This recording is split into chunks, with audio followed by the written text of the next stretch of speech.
Ang simula. Noong unang panahon, si Kurama at ang iba pang buntot na hayop ay unang lumitaw noong mga huling araw ni Hagoromo Otsutsuki, na gumamit ng kanyang technique creation of all things upang hatiin ang chakra ng Ten Tails sa 9 na katawan at bigyan ang bawat isa ng pangalan.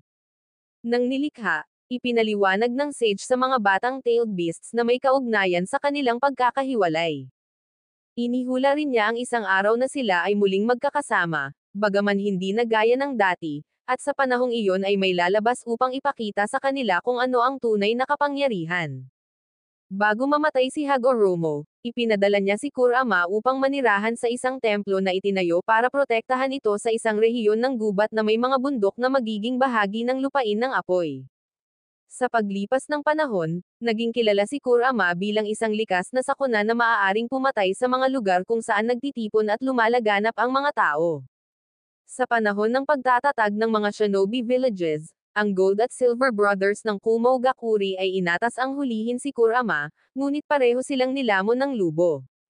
Gayunpaman, nakaligtas ang dalawang magkapatid, at sa pamamagitan ng pagkain ng laman ng tiyan nito sa loob ng 2 linggo, nakakuha sila ng bahagi ng kapangyarihan, na pilit na nagpapahiwatig kay Kurama na iluwa sila. Matapos ang pagtataksil ni Madara Uchiha mula sa Konohagakure, natagpuan niya si Kurama at ginamit ang kanyang Sharingan upang kontrolin ito, pilit na pinatulong ang lubo sa kanya laban kay Hashirama Senjo, ang unang Hokage. Ang epikong labanan ay nag-iwan ng isang napakalaking galos sa lupa na tinawag na Valley of the End. Matapos ang tagumpay laban kay Madara, ikinulong ni Hashirama kay Mito Uzumaki ang lubo sa loob niya, na naging unang Jinchuriki nito.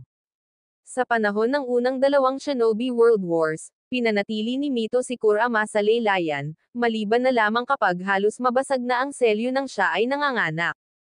Sa huling taon ng kanyang buhay, ipinasa ni Mito ang status at responsibilidad sa ibang miyembro ng kanyang angkan, si Koshina Uzumaki, na naging asawa ni Minato Namikaze, ang ika-4 na Hokage. Bagaman natakot si Koshina sa responsibilidad ng pag-iingat kay Kurama, pinatibay ni Mito sa kanyang tagapagmana na walang kabuluhan ang puot ng lubo laban sa kanyang pagmamahal. Agad matapos ang pagtatapos ng ikatlong Shinobi World War, gumawa ng espesyal na mga plano ang ikatlong Hokage para kay Minato upang siguruhing mananatili ang lubo sa loob ni Koshina habang siya ay nanganganak kay Naruto sa gabi ng ika-10 ng Oktubre. Gayunpaman, kahit na inilihim ang panganganak, nasundan ng isang lalaking may maskarang si Tobi ang kanilang lokasyon, pinatay ang kanilang mga taga-bantay, at hinuli si Naruto, pilit na pinilit si Minato na madali siyang iligtas at mailipat sa ligtas na lugar. Agad matapos hulihin si Koshina ni Tobi, inilabas at kinontrol niya si Kurama, at sinubukang patayin ng halimaw ang Jinchuriki nito. Ngunit nakarating si Minato sa oras upang iligtas siya. Agad pagkatapos, tinawag ng lalaking may maskara si Kurama sa Konoha at inutusan itong sirain ang bayan. Habang nagwawala si Kurama sa bayan, lumaban si Minato laban kay Tobi at agad na nagawa na ilagay ang isang selyo sa kanya, na nagpalaya sa lubo mula sa kanyang kontrol. Gayunpaman, nagtataglay pa rin ng puot si Kurama laban sa Konoha sa pagkakailag nito at patuloy na pagsira sa mga puwersang shinobi na sumusubok na itaboy ito.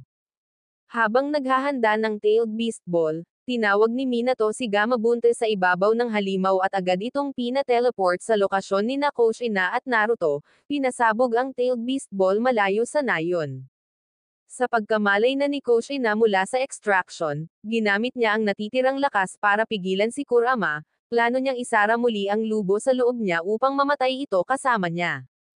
Gayunpaman, sa pag-alam na mabubuhay si Kurama ng walang host, at gaano kalaking panganib si Tobi, sa halip ay nagplano si Minato ng paraan upang bigyan ang kanyang anak ng kapangyarihan upang labanan ang nakamaskarang tao sa hinaharap. Dahil ang chakra ni Kurama ay labis na malaki upang isil sa isang sanggol, pinaghiwalay ni Minato at isinara ang yin half nito sa kanya at naghandang maglagay ng 8 trigram seal upang ipakulong ang yang half sa loob ni Naruto.